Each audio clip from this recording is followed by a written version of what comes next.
1992 का वो साल जब पूरे देश की जुबान पर सिर्फ एक ही नाम था, हर्षद मेहता। एक ऐसा इंसान जिसने आम हिंदुस्तानी को रातों रात अमीर बनने का सपना दिखाया, लेकिन खुद एक ऐसे चक्रव्यूह में फंस गया जहां से निकलना नामुमकिन था। क्या आप जानते हैं कि एक वक्त ऐसा भी था जब हर्षद मेहता के पास देश के बड़े से बड़े बैंक से भी ज्यादा कैश मौजूद था? लेकिन फिर ऐसा क्या हुआ कि सिर्फ एक ही झटके में सब कुछ राख हो गया? आज हम शेयर बाजार के यूएस बिग बुल की कहानी सुनेंगे, जिसके एक इशारे पर पूरी इकोनॉमी नाचती थी और जिसके एक घोटाले ने पूरे देश का बैंकिंग सिस्टम बदल कर रख दिया।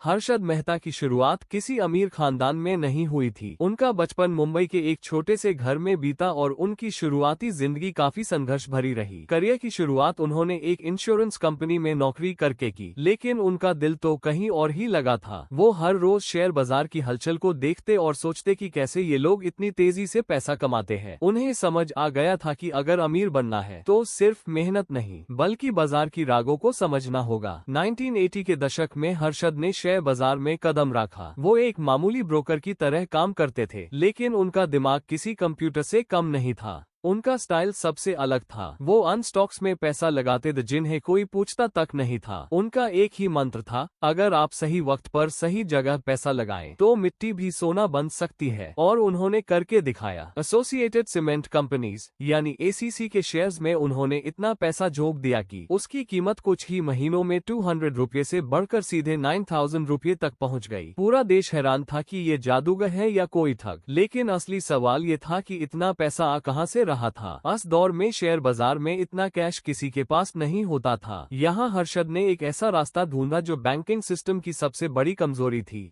उस वक्त बैंक्स को अपने पास एक खास रकम सरकारी बॉन्ड्स के रूप में रखनी पड़ती थी। जब किसी बैंक को पैसों की जरूरत होती तो वो दूसरे बैंक से बॉन्ड्स के बदले उधार लेता था। इस लेन देन में बैंक रिसीट का इस्तेमाल होता था। हर्षद ने इसी रिसिप्ट का फायदा उठाया। वो बैंक्स के बीच एक मिडिलमैन का काम करने लगे। वो एक बैंक से रिसीट लेते और दूसरे से पैसा, लेकिन वो पैसा बैंक के खाते में डालने के बजाय अपने पर्सनल अकाउंट में मंगवा लेते। बैंक्स को लगता कि उनका पैसा सुरक्षित है, लेकिन वो सारा पैसा हर्षद शेयर बाजार में लगा रहे थे। वो एक बैंक के पैसे से दूसरे बैंक का उधार चुकाते और बीच के समय में यूएस पैसे से शेयर मार्केट को ऊपर उठाते। जब तक बैंक्स को पता चलता, हर्षद करोड़ों का मुनाफा कमा चुके होते थे। इस पैसे के दम पर हर्षद मेहता बन गए द बिग बुल। उनका रहना सहना बदल गया। मुंबई के वली में उनका 15,000 स्क्वायर फीट का घर, महंगी विदेशी गाड़ियां और उनकी वो मशहूर मुस्कुराहट, ये सब इस बात का सबूत थी कि वो वक्त के बादशाह है। लोग उन्हें the Amitabh Bachchan of stock market कहने लगे थे। लेकिन हर बड़ा महल एक कमजोर बुनियाद पर टिका था। हर्षद की तेजी से बढ़ती तरक्की ने बहुत से लोगों की आंखों में खटकना शुरू कर दिया था। 23 अप्रैल 1992 ये वो तारीख थी जिसने सब कुछ बदल दिया। पत्रकार सुचेता दलाल ने टाइम्स ऑफ इंडिया